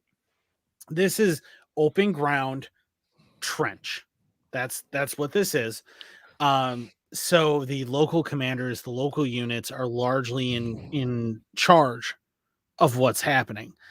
And he has sent out a letter. A local British commander has sent out a letter, and he said, a general, and he said, hey, look, we know from experience that when we have a protracted close quarters, stalemates like this, that there becomes a live and let live thing that happens between the soldiers. Well, there's which is understandable.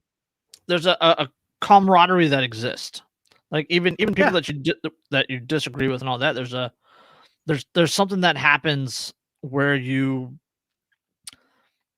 start to identify with the people on the other side when you're living in the same situation as them.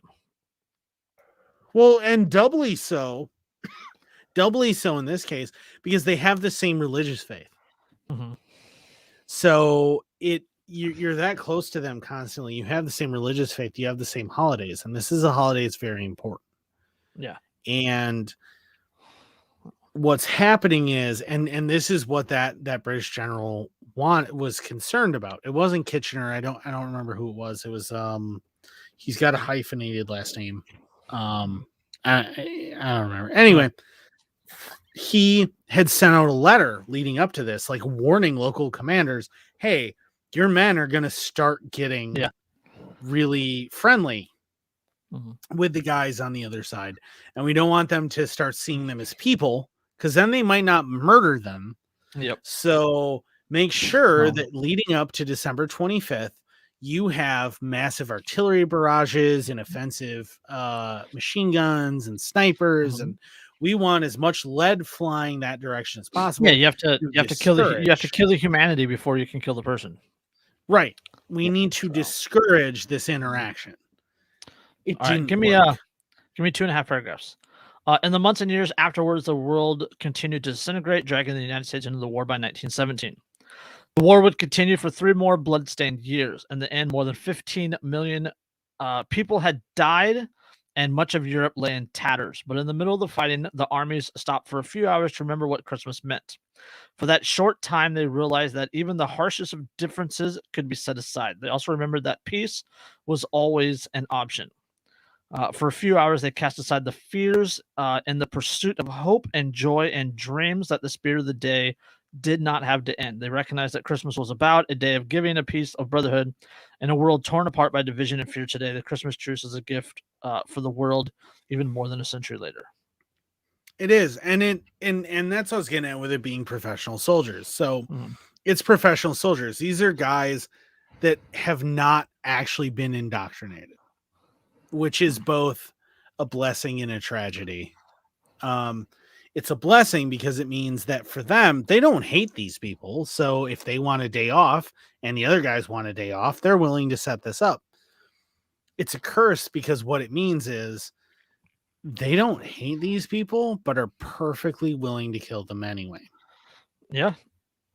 And speaking from my experience in what I did, yeah, it's a job, man. Killing people is just a job. You get to this point where it's just this matter-of-fact business. You're just willing to just end someone's life because they're inconvenient, because they've caused you an inconvenience, because they're in your way of whatever goal you have.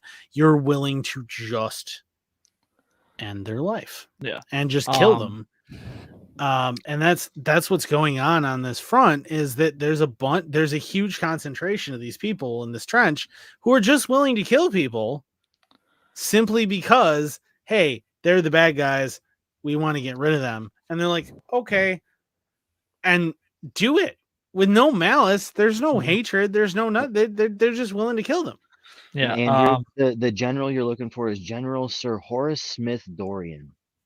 Smith Dorrien, that's what I was looking for. Yes, Smith Dorrien issues a proclamation that, like, hey, keep up an artillery barrage, machine gun, sniper fire, all this stuff during Christmas so that we can be sure that we don't fraternize.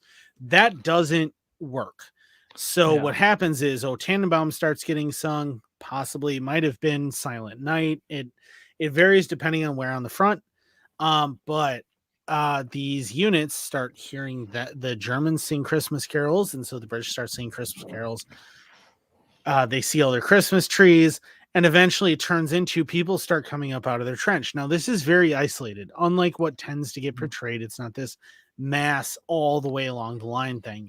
It's this isolated groups who start to understand the humanity of the other guy, and also because they're professional soldiers, simply go, Jesus, I don't really want to fight tonight. Yeah, like, do you guys want to? I gotta give me a couple of paragraphs from the Wikipedia real quick. It says after 1914, sporadic attempts were made at seasonal truces on the Western Front. For example, a German unit attempted to leave their trenches under flag of truce on Easter Sunday, 1915, but were warned off by the British opposing them. Easter 1915, on the Eastern Front, there were truces between Orthodox troops on opposing sides. In November of that year, a Saxon unit briefly fraternized with the Liverpool Battalion. In December 1915, there were orders by the Allied commanders to forestall any repeat of the previous Christmas truce. Units were encouraged to mount raids and harass the opposing line, while communicating with the enemy was discouraged by artillery barrages along the front line throughout the day. A small number of brief truces did occur despite the prohibition. On the German side, a German order from December 29, 1914, already forbid fraternization with the enemy, warning German troops that, quote, every approach of the enemy will be punished as treason. Richard Schirrmann, Schirrmann, was a German regiment holding a position on the Bernhardstein, one of the Vosges Mountains, wrote an account of the events of December 1915. Quote, when the Christmas bells sounded in the village behind the lines, something fantastically unmilitary happened. German and French troops spontaneously made peace and ceased hostilities. They visited each other through disused trench tunnels and exchanged wine, cognac, and cigarettes for pumpernickel, biscuits, and ham. This suited them so well that they remained good friends even after Christmas was over. No. I just had to read those 3 paragraphs for you guys. So the Christmas Truce, and I have playing in the background, if you can hear it, is the scene from Joyeux Noel, which is named after the French name Are we gonna get for trademark hit by YouTube now? We shouldn't, because I'm talking enough over it. But basically, what happens is the professional soldiers are discouraged from doing this. They do it anyway because they're like, fuck this shit. I've been fighting for 3 months. I'm miserable as hell. You're miserable as hell, right? Everybody's miserable. And they decide that you're miserable. I'm miserable. It's fucking Christmas. Yep. How about we just don't fight tonight? And we just enjoy Christmas, right?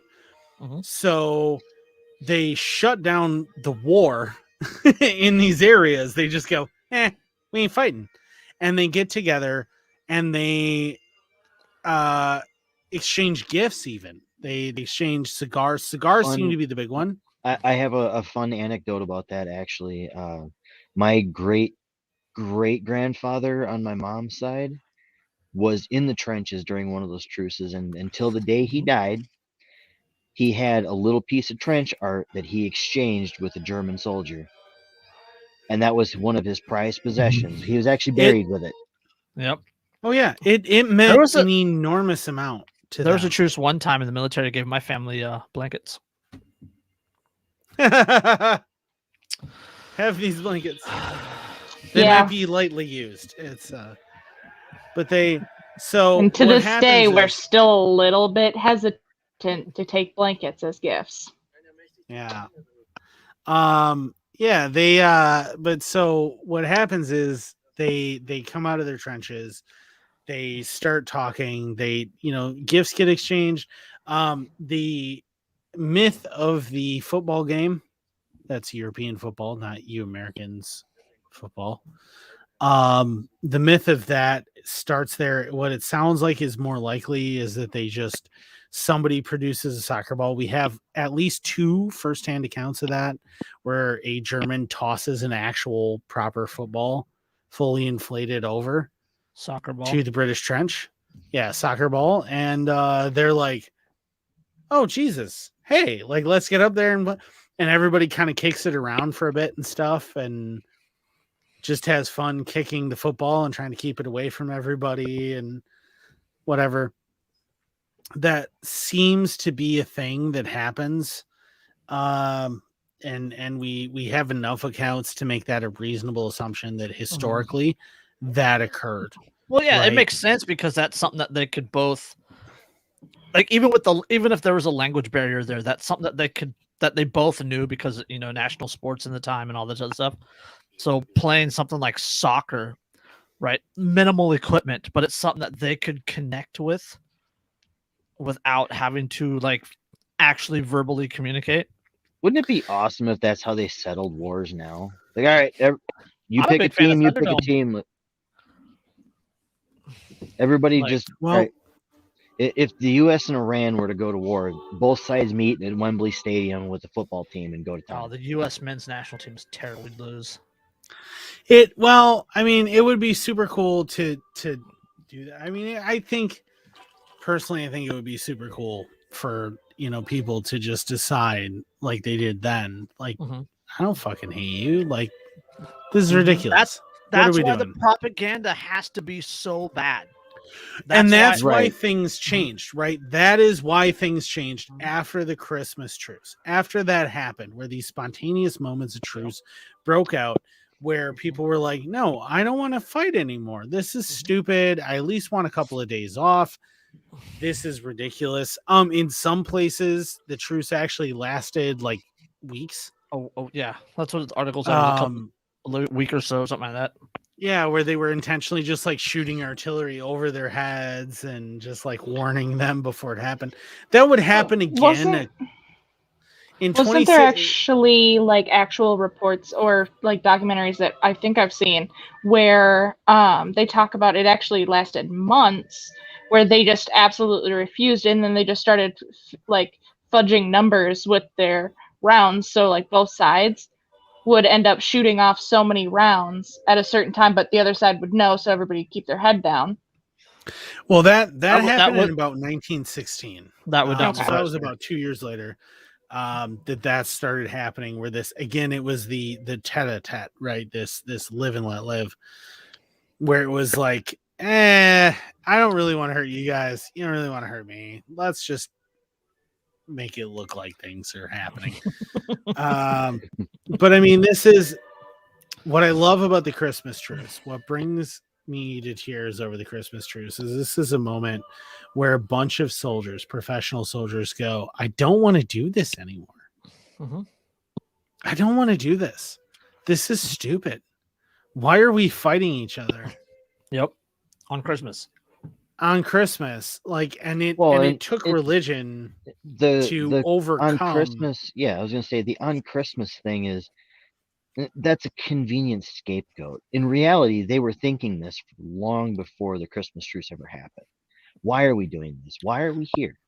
Spontaneous order. Right. And then all of a sudden it became they were both Christian nations, as Andrew, or both sides were Christian in the Western or East, Western Front. And they were able to look at each other and go, powerlifting competition between two heads of state. That's how all war should be handled. Oh, you're not able to lift? You can't rule. Liftocracy. Right? Yeah. Or, international dispute, trial by combat. You're world leader, this world leader. They go head to head. Whoever it's amazing survived, how many less conflicts we have. We'd all be ruled by Putin. Yeah. I mean, unless Hafthor Bjornsson becomes ruler of Iceland, in which case he doesn't even lift anymore. It doesn't matter. Have you seen that guy? He wants to become a boxer. He's got a 6-pack now. Have you seen that dude? It doesn't matter. Him against any other world leader, he wins. The other world leader would literally shit themselves. There was is it Manny Pacquiao? Wasn't he a senator in the Philippines still? I think so. Mirko Krokop was a member of the House in Croatia. Yeah, I mean, you remember him from Pride FC, right? Yeah, DOC head kick. Yeah, Eddie Hall would not rule the UK. Tom Stoltman would.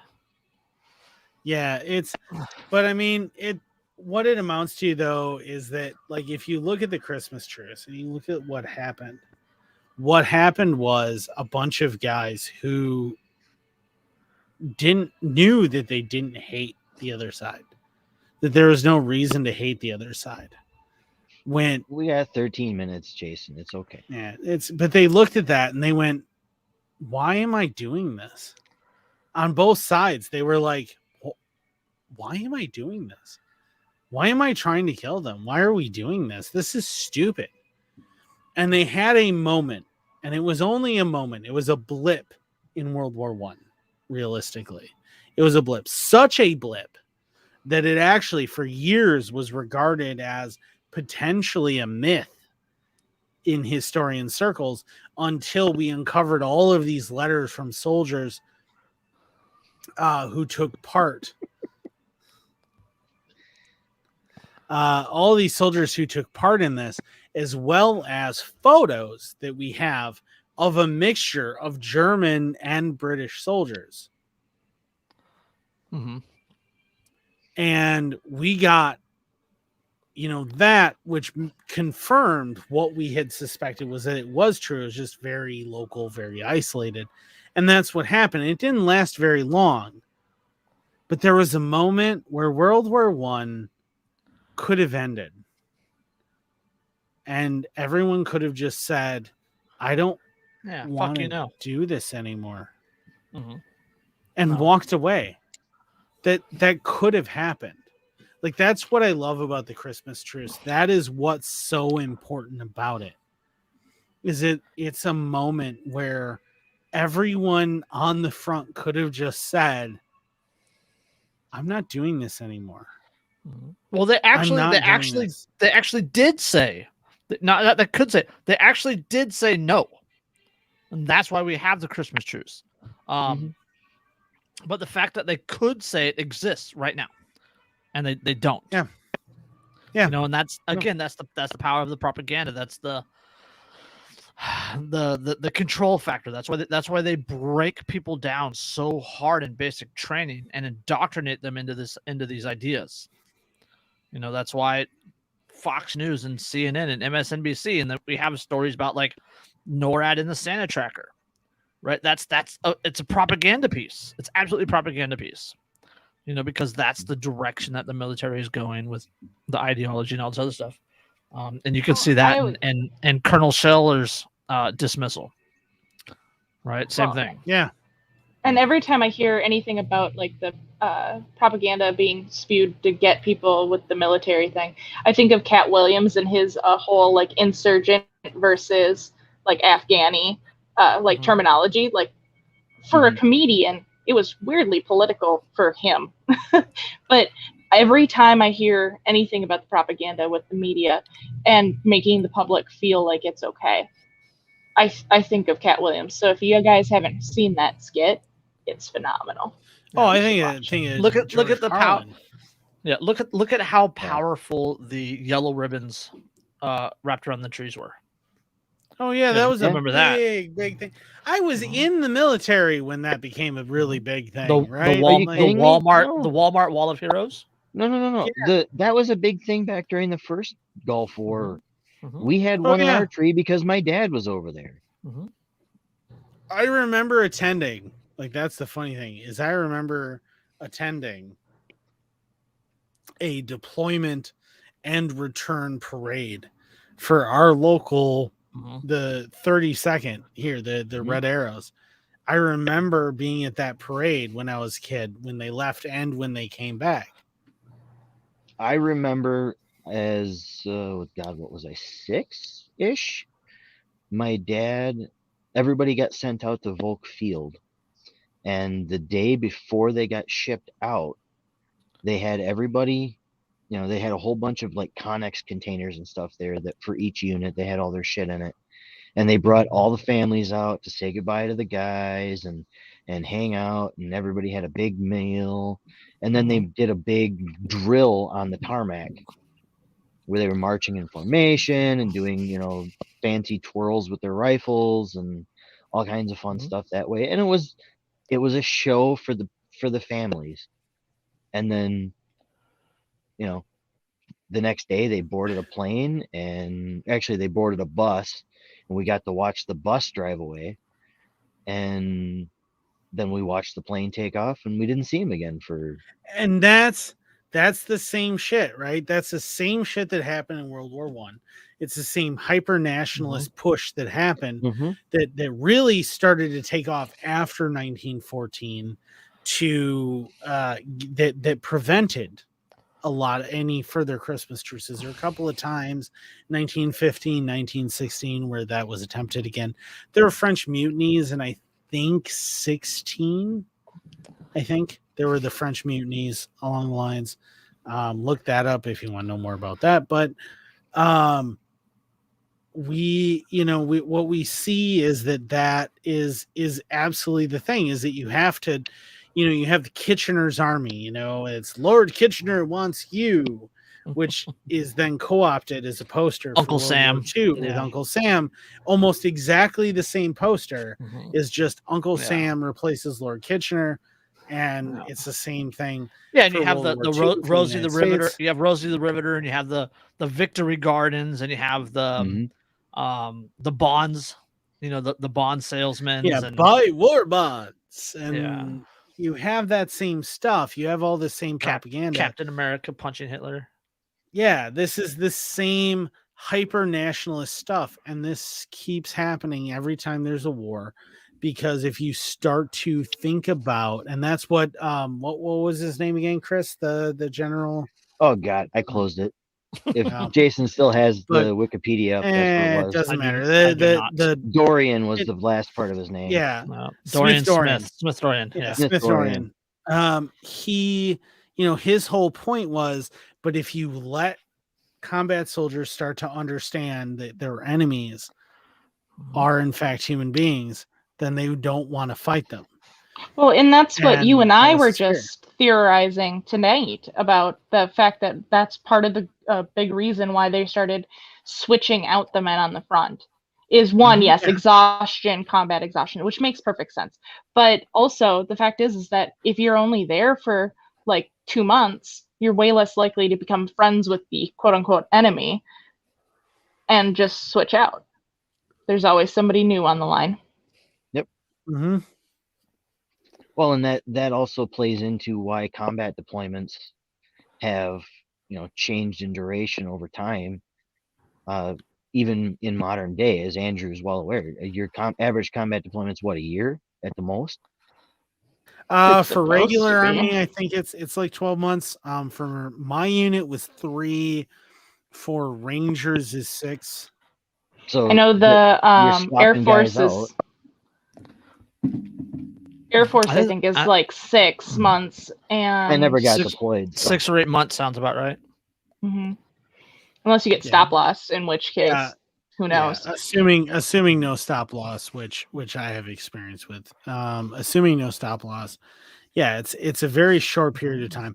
Now that's ostensibly because that way you're not getting fatigued, right? You always have fresh guys. Yeah, combat fatigue and mm-hmm. you get into the mental of not having your kids around and your wife around and and the and you could argue that that was really the core concern for World War was why they developed that rotation. But the thing is they started to do that not long after Christmas truces started happening in 1914, not long after that. And so that makes you start to wonder, was that actually because they were concerned about their fatigue, or was it more insidious? And was it because they were worried that you started to look at the guys in the other trench as people and therefore didn't want to fight them? I didn't want to kill them. I'm resisting the urge to make a Bo Brigdahl comment, so let's finish this up and get out of here, huh? Somebody? Okay. Anybody? Yeah. No? Am I doing the whole plug thing again? Well, real quick. You're the smart one. You're the smart one. Wrap up the Christmas truce. I have put a bow on the Christmas truce. Wrap it up. Put a bow on it. Land the plane. Give us 2 minutes to actually plug the stuff that needs to be plugged, and then let it go. Granted, it's World War I. The planes are a lot harder to land at that point. The planes are much easier to land, just not safely. They tended to land real quick. My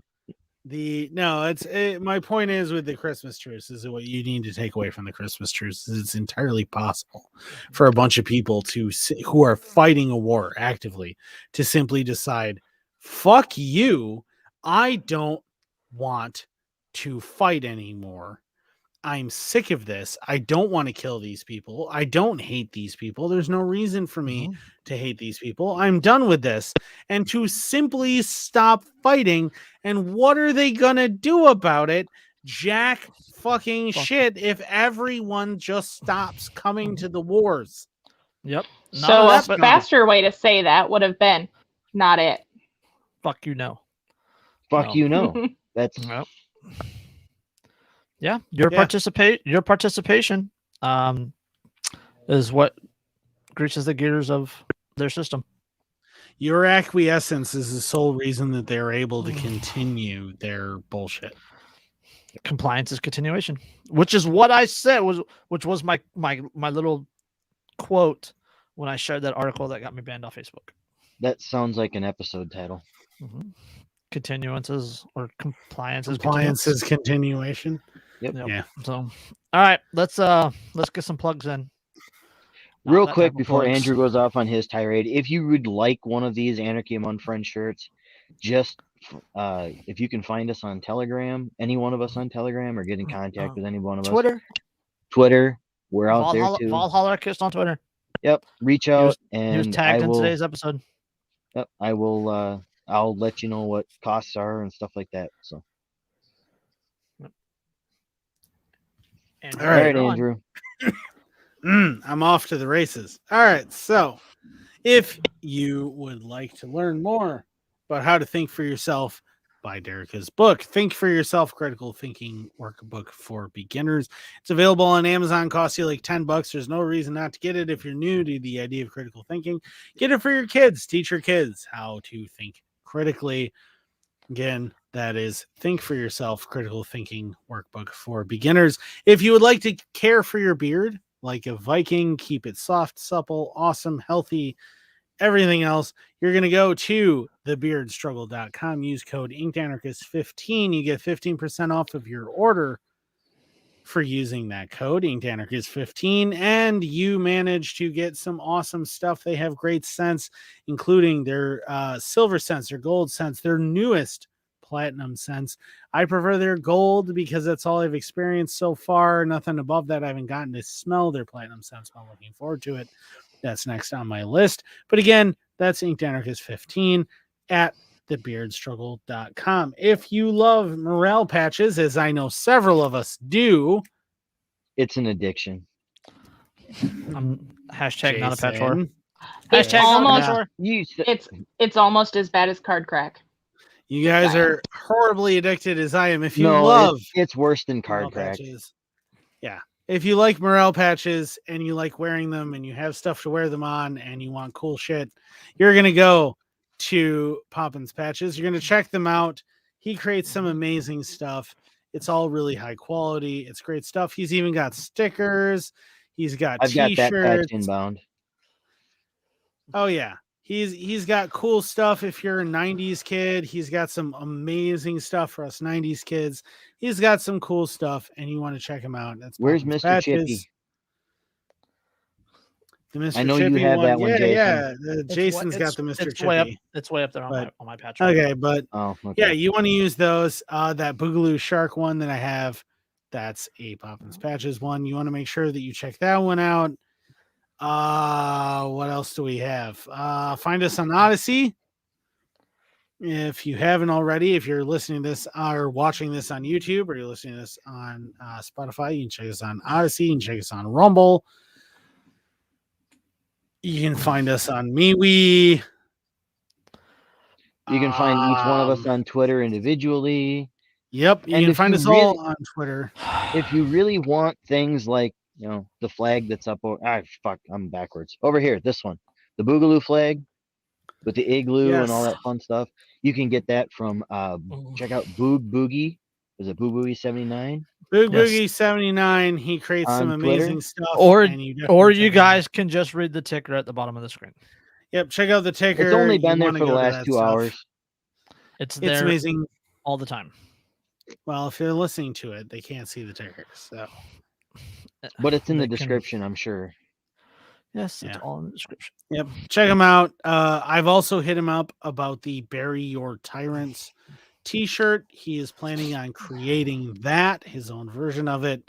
So that will be available from him soon as well. And I'm going to be broke. I know it. Love it. Yep. So my birthday's coming up, just saying. Hey, mine too. Hey, what day? I'm not saying on the air. Oh, come on. So. Oh yeah, let's make it very much easier to dox him. Come on. Oh fuck it. So all right, we're all on watch lists already. All right, let's Lindsay, give us a piece of life advice. Don't do meth to get rid of a hangover. That sounds like very solid life advice. That is sage advice right there, man. So on that note, we'll catch you on the next one. Peace.